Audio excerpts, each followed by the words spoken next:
ሰላም ሰላም ውድ ቻናላችን ተከታዮች እንዴት ናችሁ? ሰው በዛሬ ቪዲዮ ስለ ኮማ እናያለን። ኮማ ማለት በአማርኛ ንዑስ ሰረዝ ማለት ነው። ሞስት ኦፍ ዘ ታይም እንግሊሽ ላይ ከምንጠቀምባቸው ፓንክቹዌሽን ወይም ደግሞ ስርዓተ ነጥቦች ውስጥ አንዱ ኮማ ነው። ይሄ ኮማ የተለያዩ ጥቅሞች አሉ። ቢያንስ እስከ 8 ያህል ጥቅሞች አሉት። እነሱን ጥቅሞቹ ለምን እንደሚጠቅም ዛሬ እናያለን። እናንተም ለቤቱ አዲስ ከሆናችሁ ቤቱን ሰብስክራይብ ኤንድ ቪዲዮን ላይክ በማድረግ ጀምሩ። ቀጥታ ወደ ቪዲዮ uses of comma with clear rules and examples ነው የምናየው ማለት ነው። አንደኛው ኮማ ማለት ንዑስ ሰረዝ ነው። ንዑስ ሰረዝ ማለት ደግሞ ነገሮችን ለመለያየት ሊስት ለማድረግ ይጠቅማሉ። አንደኛው የኮማ ጥቅም to separate items in a list ነው።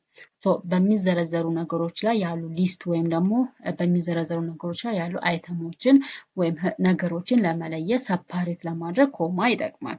use commas when listing 3 or more things ስለዚህ 3 እና ከዛ በላይ የሆኑ ነገሮችን ሊስት ስናደርግ ስንሰረዝር እነዛን ሊስት የተዘረዘሩ ነገሮችን ለመለየት we use ኮማ እንጠቀማለን። ለምሳሌ about apples, bananas, orange and mango ስለዚህ እኔ አፕል፣ ባናና፣ ኦሬንጅ and mango ገዛው። ስለዚህ እነዚህ አፕል፣ ባናና፣ ኦሬንጅ፣ ማንጎ የሚሉ ነገር it is a list ናቸው፣ ዝርዝሮች ናቸው ማለት ነው። ተመሳሳይ የሆኑ ካታጎሪ ውስጥ የሚመደቡ ሊስቶች ናቸው። እነዚህን ሊስቶች ለመለየት I use ኮማ መጠቀም አለበት። አፕል ከዛን ኮማ፣ ባናና ኮማ፣ ኦሬንጅ ኮማ and ማንጎ ትላላችሁ። and she has a pen, a book and a bag እሷ እስክሪብቶ፣ ቦርሳ እና መጽሐፍ አላት። ስለዚህ pen it is ኮማ a book ኮማ and a bag ስለዚህ it is ሊስት ለማድረግ ነገሮችን ሊስት የሆኑ ነገሮችን ለመለየት we use ኮማ ማለት ነው። ሁለተኛው የኮማ ጥቅም ደግሞ after introductory words or phrases ስለዚህ ከፍሬዝስ ወይም ደግሞ የሆነ ነገር ኢንትሮዲዩስ እናደርግ ኢንትሮዲዩስ ካደረግነው ወርድ ቀጥሎ ኮማ አስቀምጠን ነው ቀጣዩን አረፍተ ነገር ወይም ደግሞ ሜይን አረፍተ ነገሩ የምንጽፈው ማለት ነው። ስለዚህ ፍሬዝስ ወይም ደግሞ ከአረጎች በኋላ ኦር ከኢንትሮዳክተሪ ወርዶች ቃላቶች በኋላ we use ኮማ።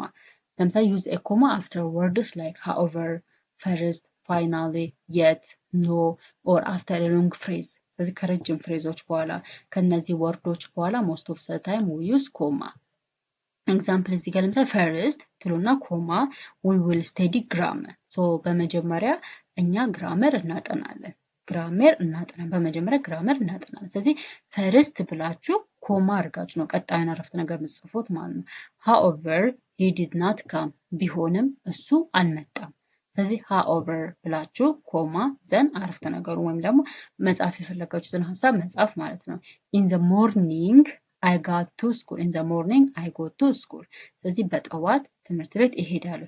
ስለዚህ ኢንትሮዳክተሪ ስለዚህ የሆነ ነገር ለመጀመር ጅማሮ ላይ የምንጽፋቸውን ቃላቶች ከጻፍን በኋላ ያንን ከዋናው አረፍተ ነገር ለመለየት we use ኮማ እንጠቀማለን። and the third use of comma is to separate clauses or joining sentences ስለዚህ አረፍተ ነገሮችን ለመለየት አረፍተ ነገሮችን ለማገናኘት ጆይን ለማድረግ ወይም ደግሞ ክሎዝን አረጎችን ለመለየት ወይም ደግሞ አረፍተ ነገሮችን ለማገናኘት we use ኮማ እንጠቀማለን። use a comma before conjunction ስለዚህ ከኮንጃንክሽን ደግሞ ከአጣማሪ ቃላቶች በፊት ኮማ እንጠቀማለን። ለምሳሌ I want to go ኮማ but I was busy መሄድ እፈልጋለሁ ነገር ግን ቢዚ ነበርኩኝ። መሄድ እፈልጋለሁ ነገር ግን ቢዚ ነበርኩኝ። ስለዚህ ቤት የምትለው ነገር it is conjunction ናት። ኮንጃንክሽን ማለት ደግሞ ሁለት አረፍተ ነገሮችን ለማገናኘት የምንጠቀምባቸው ወርዶች ናቸው። ስለዚህ እነዛን ኮንጃንክሽን ወርዶች ከመጠቀማችን በፊት ኮማ ኦልዌይስ እንጠቀማለን ማለት ነው። ስለዚህ I want to go but I was busy መሄድ እፈልጋለሁ ነገር ግን ቢዚ ነኝ ወይም ደግሞ ስራ በዝቶብኛል ወይም ቢዚ ነበርኩኝ። መሄድ እፈልጋለሁ ነገር ግን ቢዚ ነበርኩኝ። ስለዚህ ኮንጃንክሽን ቃላቶች ከመጠቀማችን በፊት we always use comma she studied hard so she passed the exam እሷ ጠንክራ ስላጠናች እሷ ጠንክራ አጥንታለች ስለዚህ ፈተናውን ታልፋለች። እቺ የምትለው ነገር it is a conjunction ናት። to connect the same idea ያላቸውን አረፍተ ነገሮች ለማገናኘት የምንጠቀምባት ኮንጃንክሽን ናት። ስለዚህ ኮንጃንክሽኗን ከማስገባታችን በፊት we use comma she studied hard comma so she passed the exam ጠንክራ ስላጠናች ፈተናውን ታልፋለች። and the other use of comma is to separate adjective ወይም ደግሞ የስም ገላጮችን ለመለየት ይጠቅማል። ለምሳሌ በአንድ አረፍተ ነገር ውስጥ ከአንድ በላይ ወይም ደግሞ ከሁለት በላይ የስም ገላጮችን እንጠቀም እንችላለን። እነዛን የስም ገላጮችን ለመለየት we use comma. when two adjectives describe one noun ስለዚህ ሁለት አድጀክቲቮች አንድ ስምን ወይም ደግሞ አንድ ባለቤትን የሚገልጹ ከሆነ እነዛን አድጀክቲቮች ለመለየት ኮማ እንጠቀማለን። it is a big beautiful house ትልቅ ቆንጆ ቤት ነው። ስለዚህ ቤቱ ትልቅ ቆንጆ ስለዚህ a big የሚለውና ቆንጆ የሚለው ነገር ሁለቱን አድጀክቲቮች ለመለየት በማከላቸው ኮማ እንጠቀማለን። it is a big comma beautiful house. she is a kind comma honest person. ቸርና የዋህ ወይም ደግሞ ቸርና ታማኝ ሰው ናት። ቸርና ታማኝ ሰው ስለዚህ kind it is an adjective ነው። honestም adjective ነው። ስለዚህ በሁለቱ አድጀክቲቮች መካከል ላይ ያለውን ስፔስ ወይም ደግሞ ሁለቱን አድጀክቲቮች ለመለየት ኮማ እንጠቀማለን። አምስተኛው ደግሞ it is before direct speech ነው። ስለዚህ quotation ወይም ደግሞ በትምህርት ጥቅስ ውስጥ ሀሳቡን ወይም ደግሞ የአንድ ሰው ያለውን ነገር ከማስገባታችን በፊት ዳይሬክት ስፒች ላይ before direct speech we use comma. use a comma what someone says. አንድ ሰው ምን እንዳለ አንድ ሰው ምን አለ የሚለውን ነገር ለመግለጽ indirect speech ላይ we use comma. ለምሳሌ he said I am happy. ስለዚህ ከኮቴሽን ማርክ በፊት ማለት ነው። he said እሱ እንዳለው እኔ ደስተኛ ነኝ። he said ብለን አንድ ሰው ያለውን ነገር ለመግለጽ ኮማ አድርገን I am happy or እዚህ ጋር ማለት የተፈለገውን in quotation mark ውስጥ ማስቀመጥ ይቻላል ማለት ነው። she said come here. እሷ እንዳለችው ወደዚህ ና። ስለዚህ she said, he said, they said ብለን ኮማ always direct speech ላይ ኮማ እንጠቀማለን። And the sixth use of comma is to separate extra or non-essential information. extra ወይም ደግሞ ተጨማሪ ኢንፎርሜሽኖችን ሰፓሬት ለማድረግ we use comma እንጠቀማለን። use commas to add extra detail. ስለዚህ ኤክስትራ ወይም ደግሞ ተጨማሪ ነገሮችን ተጨማሪ additional ኢንፎርሜሽኖችን ለመጨመር or ሰፓሬት ለማድረግ we use comma. example my brother who lives in Addis Ababa is a teacher. ወንድሜ አዲስ አበባ የሚኖረው ወንድሜ አስተማሪ ነው። አዲስ አበባ የሚኖረው አንድ ራሱን የቻለ አረፍተ ነገር ነው። ወንድሜ and እሱ ምንድነው አስተማሪ ነው። ስለዚህ my brother who lives in Addis Ababa is a teacher. ስለዚህ አዲስ አበባ የሚኖረው ወንድሜ አስተማሪ ነው። ስለዚህ ወንድሜ አዲስ አበባ ይኖራል ብላ መተው ትችላለች። ነገር ግን ስለ አዲስ አበባ ስለሚኖረው ወንድሟ ተጨማሪ ኤክስትራውን ኢንፎርሜሽን እየሰጠች ነው ማለት ነው። እነዛን ኤክስትራውን ኢንፎርሜሽን ተጨማሪ ኢንፎርሜሽኖችን ሰፓሬት ለማድረግ ለመለየት we use ኮማ እንጠቀማለን ማለት ነው። my brother comma who lives in Addis Ababa comma is a teacher. አዲስ አበባ የሚኖረው ወንድሜ አስተማሪ ነው። the car comma which is red is mine. ቀዩ መኪና የኔ ነው። ያ ቀዩ መኪና የኔ ነው። ስለዚህ the car መኪናው which is red ቀይ የሆነው is mine የኔ ነው። ስለዚህ ቀዩ መኪና የኔ ነው። ስለዚህ መኪናውን ኮማ ቀይ መሆኑን ኮማ ዘን የሷ መሆኑን ማለት ነው። ስለዚህ መኪናው የሷ ነው ግን ስለ መኪናው ከለር እየተናገረች ነው ማለት ነው። መኪናው የሷ ነው ነገር ግን ስለ ከለሩ እየተናገረች ስለዚህ አዲሽናል ሆነ ተጨማሪውን ኤክስትራ ኢንፎርሜሽን አድ እየተደረገ ነው። ስለዚህ እነዛ ኤክስትራ ኢንፎርሜሽኖችን ሰፓሬት ለማድረግ we use ኮማ እንጠቀማለን።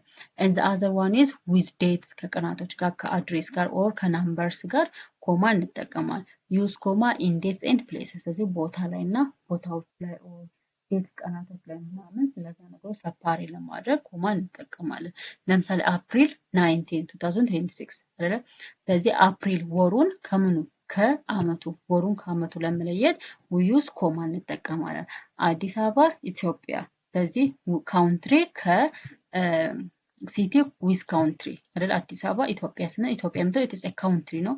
ሲቲ አዲስ አበባ ግን it is a city or it is የታውን ነው። ስለዚህ ታውንን ከካውንትሪ ጋር ለመለየት we use comma. and 1000 students ስለዚህ ቁጥርን ሙሉ ቁጥርን ከዜሮ ቁጥር ጋርም ለመለየት we use comma እንጠቀማለን ማለት ነው። and also after yes or no questions and also interjections ስለዚህ ከኢንተርጀክሽንስ ወይም ደግሞ ከቃል አጋኗዊ ቃላቶች ጋርና ከየስ or no question በኋላ ወይም ጥያቄ በኋላ we use comma እንጠቀማለን። ወር ለምሳሌ it is interjections የሚባሉት words like yes no oh well ስለዚህ ነገሮችን አጋነን ለማውራት የምንጠቀምባቸው ማለት ነው። ለምሳሌ yes understand yes understand ስለዚህ yes or no question ስንመልስ ኖ ከሆነ ኖ ብለን ኮማ yes ከሆነም yes ብለን ኮማ ዘን ቀጣዩን እንጽፋለን ማለት ነው። ኦ ኮማ ዛት ኢዝ አሜዚንግ ስለዚህ የሆነ አጋነን የምናወራቸውን ነገሮች ምናምን ስናወራ ኦ ኖ ዌል ምናምን አሜዚንግ እያልን ኮማ እናደርግና ዛት ኢዝ አሜዚንግ እንላለን ማለት ስለዚህ ኢንተርጀክሽኖችንም ለመለየት ይጠቅማል።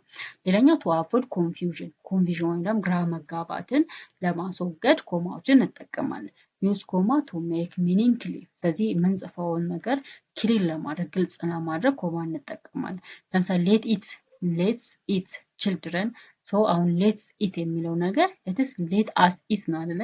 ሶ ሌትስ አስ ኢት ልጆች እንብላ ስለዚህ ምግብ እንብላ ነው አይደል? ልጆች ምግብ እንብላ ስለዚህ ኢትስ ኮሬክት ይሆናል ማለት ነው። ይሄ ኮሬክት ይሆናል።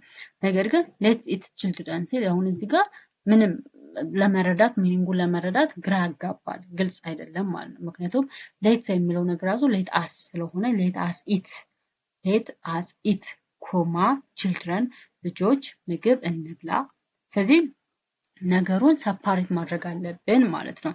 ሌላኛው ደግሞ ዊዝ ኮኦርዲኔቲንግ ኮንጃክሽንስ ኢን ኮምፓውንድ ሴንቴንስ ስለዚህ ኮምፓውንድ ሴንቴንስ ላይ ሴንቴንሶችን ወይም ደግሞ አረፍተ ነገሮችን በምናደባለቅ ኮንጁጌት በምናደርግበት ወይም ደግሞ አንድ ላይ ኮኔክት በምናደርግበት ጊዜ እነዛን አረፍተ ነገሮች ለመለየት እንጠቀማለን። when two complete sentences are joined ስለዚህ ሁለት ያለቁ አረፍተ ነገሮች ሲጣመሩ ወይም ደግሞ joined ሲሆኑ እነሱን ለመለየት እንጠቀምበታለን። ለምሳሌ I finished my homework and I went home ስለዚህ የቤት ስራዬን ጨረስኩኝና ወደ ቤት ሄድኩኝ። ስራዬን ጨረስኩና ወደ ቤት ሄድኩኝ። ስለዚህ ሁለት ኮምፕሊት ሆኑ ያለቁ አረፍተ ነገሮች ናቸው። እነሱን ኮኔክት ለማድረግ we use comma or before conjunction ከሆኑ ቃላቶች በፊት ማለት ነው። he was tired but he continued working ደክሞት ነበር ነገር ግን ስራውን መስራቱን ቀጥሏል። ስለዚህ ከነዚህ ሁለት ያለቁ አረፍተ ነገሮችን ኮኔክት ለማድረግ እንዲሁም ደግሞ ከኮንጃክሽን ወርድስ በፊት ኢትስ ኮማ ይገባል ማለት ነው። ስለዚህ ሳመሪ ኢትስ ዩዝ ኦፍ ኮማ አንደኛ ሰፓሬት ሊስት ለማድረግ ነው፣ አድ ፌዝስ ለማድረግ፣ ጆይን ሰንቴንስ ለማድረግ ኤንድ አድ ኤክስትራ ኢንፎርሜሽን ለማድረግ ኤንድ ኦልሶ ሜክ ሚኒንግ ክሊር ስለዚህ ሚኒንጉ ወይም ደግሞ ትርጉሙን ክሊር ለማድረግ ኮማ እንጠቀማለን ማለት ነው። ሶ ዚስ ኦል አባውት ዘ ዩዝ ኦፍ ኮማ ሶ ይሄ የኮማ ጥቅሞች ናቸው ማለት ነው። ስለዚህ በደንብ እዩዋቸው። ኮማ የተለያዩ ጥቅሞች አሉ። ስለዚህ ስፔሻሊ ኢን ሴንቴንስ ላይ እንዴት አድርገን ኮማዎችን እንደምንጠቀም ኤንድ አይተሞችን እንዴት አድርገን ሰፓሬት እንደምናደርግ በደንብ ማየት አለባችሁ እና መረዳት አለባችሁ ማለት ነው። የዛሬ ቪዲዮችን ይህን ይመስላል። ያልገባችሁ ነገር ካለ ደግሞ ኮሜንት ላይ ጠይቁኝ። ወዳችኋለሁ። በሌላ ቪዲዮ እስከምንገናኝ ድረስ ደህና ሁኑ። ባይ